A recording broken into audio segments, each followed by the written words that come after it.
Alright, guys, it's been a little while since we did the last video. We had a pretty big fly order taking up a lot of our time, but got that order knocked out of the way now, so we got a little bit more time to do some videos here over the next month. Today we're going to be doing the strong arm Merkin. We're going to do the one with the chenille claw, the way it's originally tied. Also, we're going to be using just a regular Daiichi 2546 hook for this one today. So, as far as that big order that I was just talking about, that's going down to a new fly shop called 7 Mile Fly Shop in Marathon. So if you guys are down in that area after February 1st, which I believe is their grand opening, you guys should check them out. They look like they're going to be a pretty cool shop, and they'll definitely have a lot of great flies for myself and a lot of other custom tires. So let's go ahead, we'll get started with this pattern here. So first thing we're going to do is start out with some olive thread and just get about 8 wraps behind the eye of the hook. Oh, just like a lot of my other patterns. Yeah. Now we're going to get some small dumbbell eyes. So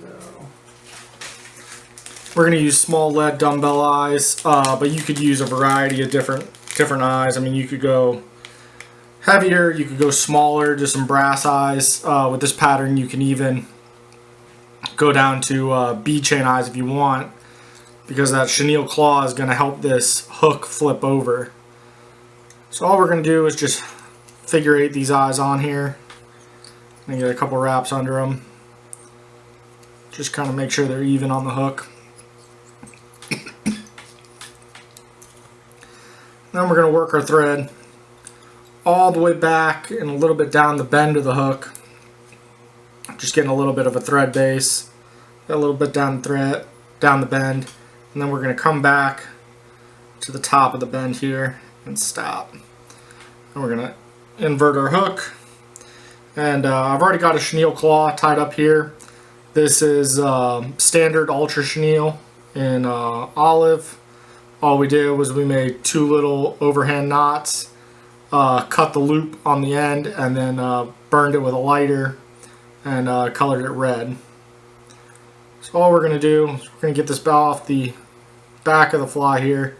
We want just a little bit of space between the back of the fly, or the back of the hook, and the second little knuckle that we created. We're just going to go in and start tying this right up the bend of the hook. And by tying this up the bend, this will enable the fly in the water to flip over a little bit better. We'll just tie it up the bend until we get pretty close to that knuckle. And we'll just go ahead and make some nice tight wraps, just securing that claw in there. So we don't want that claw going anywhere while we're fishing it.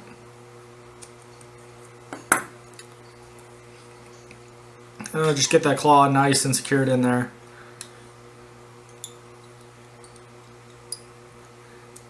And once we have it nice and secure, it looks like it's going straight out the back, we're going to go ahead and make ourselves a dubbing loop.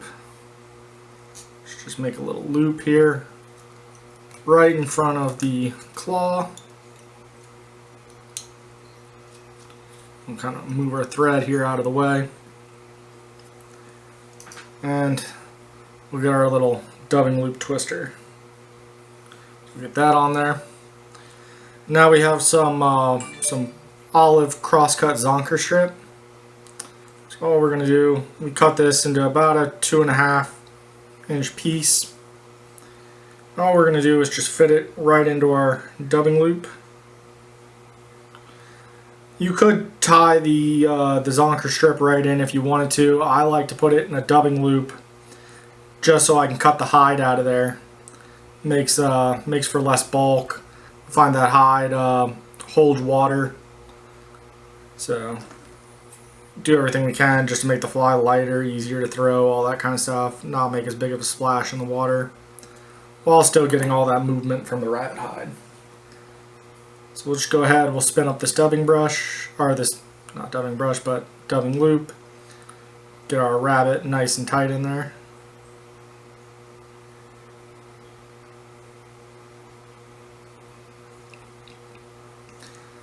You can choose to have more or less rabbit. I probably put a little bit more on than most guys. I like having that movement towards the back of the fly. I think anytime you get a little bit more movement on the fly whenever you pause it, kind of gets a little nice reaction from the fish. So go ahead and brush some of this out. Get anything that didn't get trapped in there very well. And then we'll take our hackle pliers. Our hackle pliers right here on the thread. Cut out some of our excess thread just to make it manageable. We'll flip our fly back over, and all we're going to do is just palmer our rabbit right around our hook shank. We'll kind of stroke it back as we palmer it in, just to make sure it stays nice and secure for us. Like I said, I use a little bit more than others might use.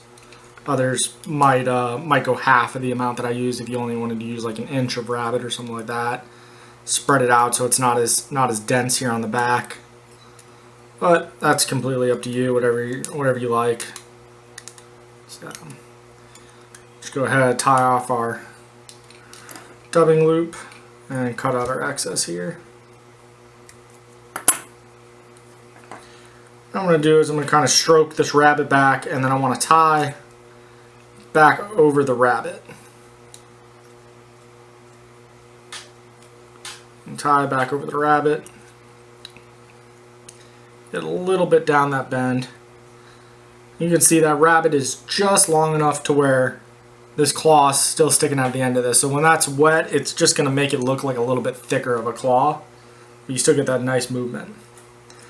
Next thing we're going to do, we're going to add a little contrast to this fly. We're going to do a brown saddle hackle here. So just go ahead, pick yourself out a nice saddle hackle.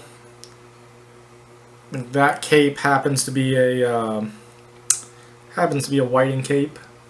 We started seeing some of these whiting capes pop up on like eBay and stuff. You can get them for some decent prices. You don't have to pay $50 or $60. You can get them pretty regularly for about $30-$35 for a really decent cape. So we'll tie this in right over where we are, right in front of where we tied our rabbit in.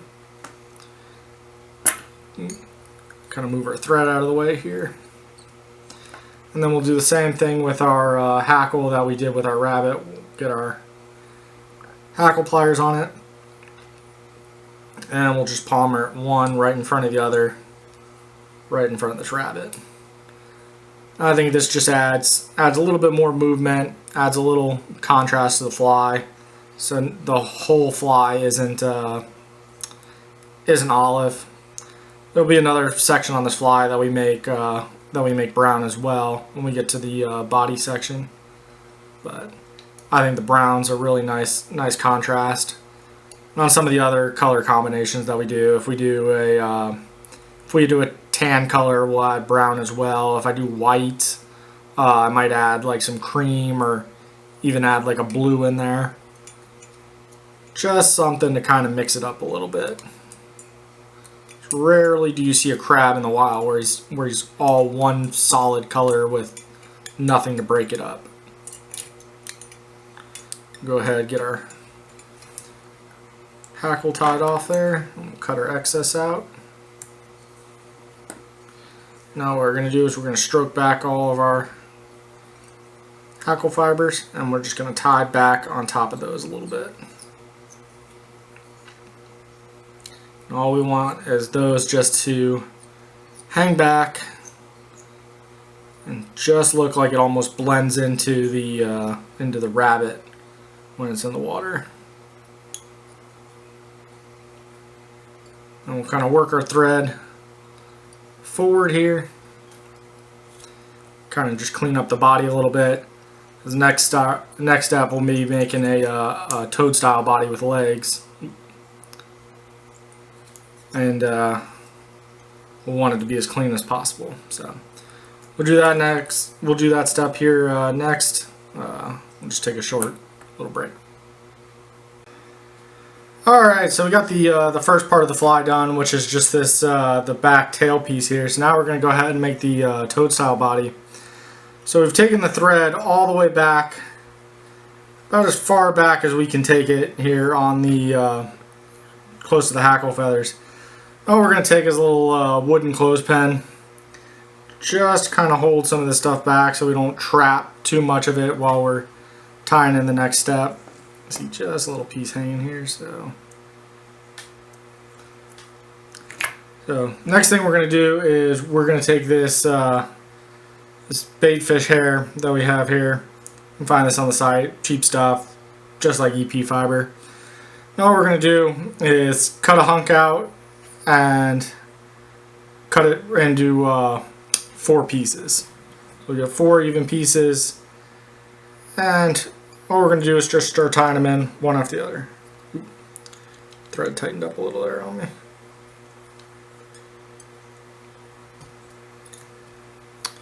Now we're going to start over. Alright. I always hate bobbin tightens up a little bit, and we don't want to break any thread in the middle of this fly. So, alright.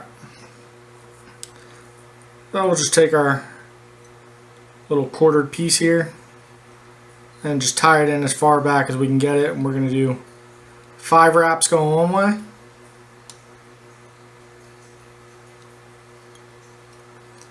we're going to fold the far side back here, and then we'll do 5 wraps going the other way, which will create a little X for us. This will ensure these fibers are tied in extremely tight, not going to go anywhere on us, and now they'll lay to each side. So I think that was 4 and 5.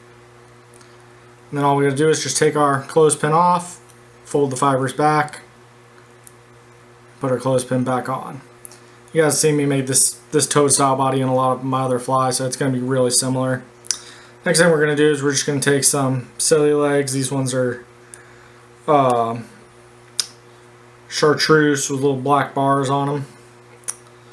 All we're going to do is just find the middle of it and tie one side of it down one side of the fly, take the other side, fold it over, and tie it right down the other side of the fly. Now we got them both even, get them up out of the way, and again hold everything back with our clothespin. So then we can take our next piece of baitfish hair and we can tie it in right in front of those legs. Again, 5 wraps going one way and then 5 wraps going the other.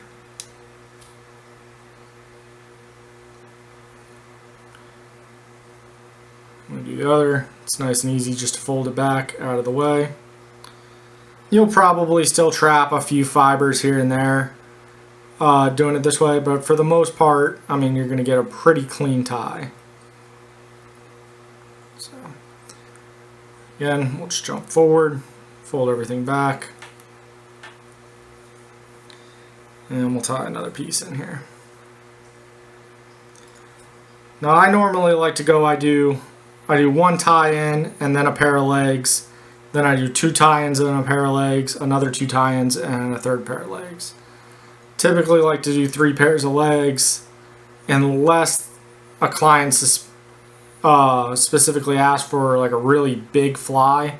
If they're asking for like a 1/0 type size, I'll put in a 4th set of legs. But normally that's not the case. Most people typically want these flies tied smaller. So as you see, we just did 2 sections after the last set of legs, and now we'll put another set of legs in there. Same way as we did last time, just fold it over your thread, take your legs, tie down one side of the hook, take your other leg and tie down the opposite side of the hook. Nice and simple, no rocket science to any of this. Again, fold it all back with our clothespin. So, So now what we're going to do, we're going to go ahead and switch the color up. We had added a little bit of brown earlier with that hackle feather, and now we're just going to take some brown baitfish hair. We're going to add it right in the middle of this green, just kind of break up the color a little bit. Again, just tying it in the same way. We'll do 2 sections of brown and then another pair of legs, and we'll finish it off with one more section of olive.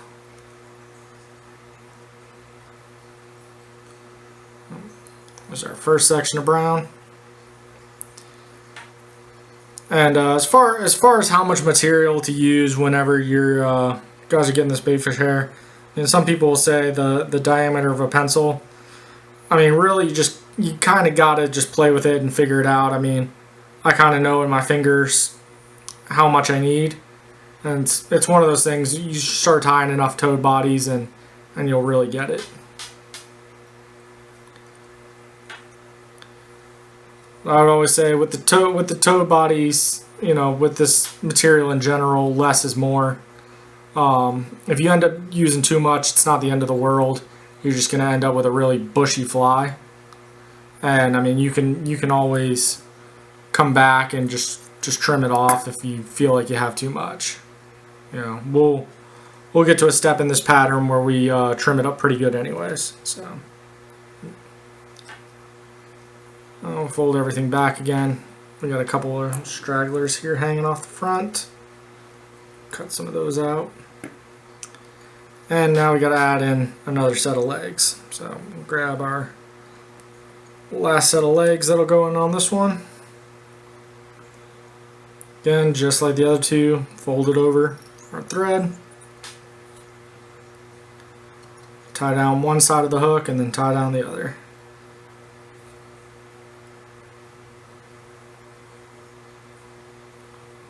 Kind of get out of our way there. Tie down this other.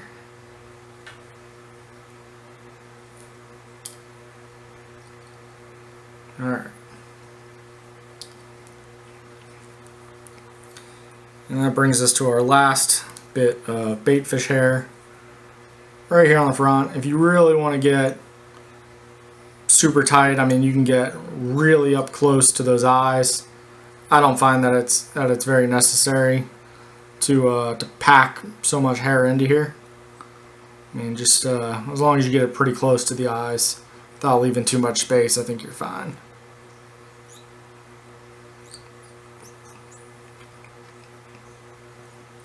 And we'll just jump, kind of get our thread out of the way on the front of the hook here.